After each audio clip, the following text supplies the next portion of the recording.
We always hear about foreign governments that we have never heard infringing democracy rights, but when it happens in a first world country, it shocks us. Because when could we be next?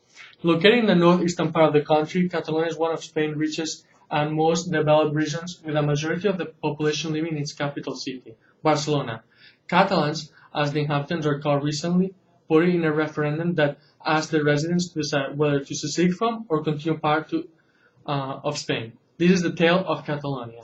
During the Middle Ages, the region that we know today as Catalonia was under Roman rule, and after the fall of Western Empire, passed on to the Christian Visigoths. They ruled over all Iberia for the next 3 centuries, until they were defeated by the Islamic invaders. The Franks, another Christian kingdom, share a border with modern-day Catalonia.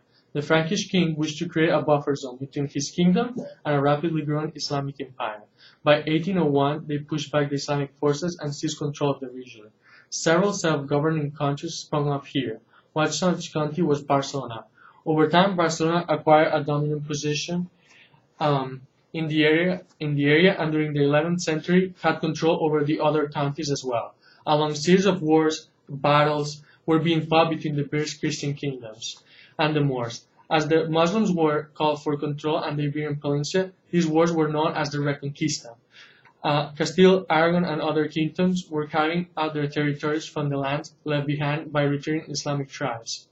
During the 12th century, the county of Barcelona and the Kingdom of Aragon were unified under a single dynasty, carrying the crown of Aragon. Due to differences in language and parliament of the Catalan and Aragonese people, Catalonia was given recognition as a legally independent political entity. In 1469, Ferdinand and Prince of Aragon and Isabel, Queen of Castile, were married. Now uniting two extremely powerful realms, the Spanish Empire was born, and soon began its conquest both at home and overseas. The country was freed of Islamic rule in 1492, and soon began its overseas conquest of the Americas. At its height, the Spanish Empire included territory on every continent known to Europeans. Economic activity began to shift from the Mediterranean to the Atlantic, and Madrid, a city in Castile, was made the capital of this vast empire. Over time, Catalonia began to lose its economic and political significance. The Spanish War of Succession during the 18th century saw the fall of the ruling House of Habsburg, and now the House of Bourbon began to rule over Spain. The Crown of Aragon, along with Catalonia, was placed under a centralized rule, losing much of its earlier autonomy. Under the Bourbons, the Catalan language was banned in administrative use. During the 19th century, a fervent sense of nationalism began to grip the region. The people wished to revive the Catalan language and past traditions. In 1931, Spain became a republic and Catalonia got its chance. It received autonomy, but sadly not for long. Spanish nationalists under Franco overthrew the republic merely 5 years after its inception, and the era of dictatorship started. Thousands of Catalans suffered during this time. Franco ruled Spain until his death in 1975.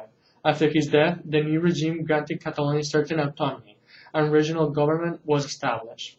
Along with Spanish, Catalan became the joint official language, and Catalonia emerged as Spain's most important industrial and tourist hub.